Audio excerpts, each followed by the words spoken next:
Hey guys, this is George with Firehouse Music, and today I want to talk to you guys about how uh, great performers don't necessarily make the best teachers. Now, I'm not saying that if you're a great performer, you're automatically a bad teacher. There are a lot of guys out there who are great at both. They are excellent performers, excellent musicians, and they are fantastic teachers. But the two skill sets, they are not.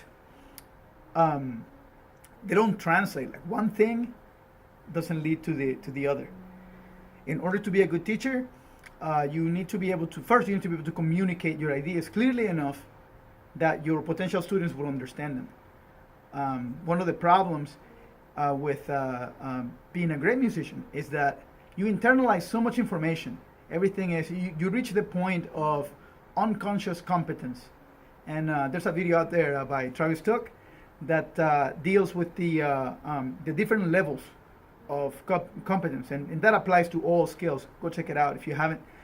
But you reach that level of unconscious competence, and then there are things that you're just doing, and you don't realize that you're doing them.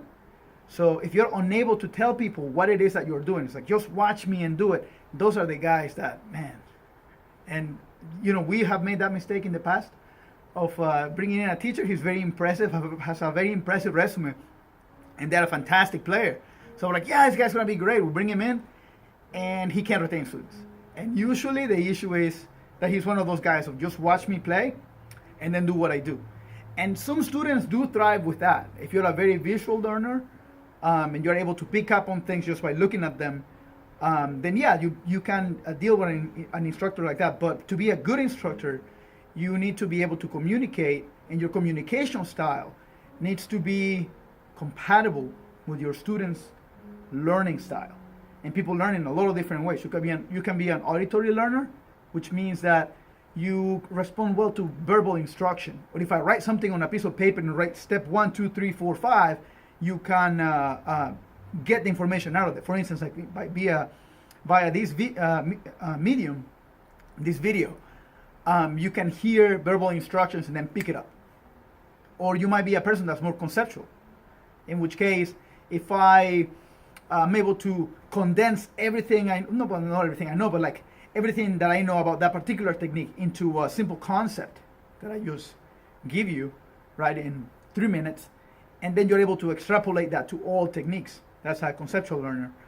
You could be a visual learner. Then those are the people like, for instance, if I write diagrams and do all these geometrical things, and we'll look into that when we look at different systems of organizing the guitar that are really well suited for a visual learner. Chord charts and things like that. You might be kinesthetic. That means that you need to do it. And I have students like that where I may write everything on a piece of paper and they don't get it. But I have their hands do it and then they remember it. So everybody's a little bit different. And just because you have a natural learning style for yourself, it doesn't mean that your students are going to gel with that. And you need to be able, in order to be a great teacher, you need to be able to modify how you communicate so your students can understand you. And that's all I'm going to say about that part of it. Now, another aspect of being a great teacher is that you need to be able to motivate your students. Your students not going to naturally want to practice. It's your job as a teacher, right? Or if you're looking for a teacher, right? Is your teacher's job to motivate you so you practice. And that usually shows by your teacher being excited. That the excitement, it doesn't matter what it is. It could be the most boring thing in the world, but your teacher is excited about it. And that excitement is palpable and it's contagious. And that's what's going to make you, at least while the class is going on, you should be pumped about learning whatever it is that your teacher is teaching you. If you are not feeling that, then your teacher is failing. And that can happen to anybody, right? So we as teachers, we need to be aware of it. And we need to we need to be mindful of it so we don't fall into that pitfall of like just kind of going through the motions and getting bored. And if you're teaching a lot of students during the day, it's very easy to kind of just go through the motions. No. As teachers, we need to be aware that that we need to maintain that level of energy and excitement so the student gets excited.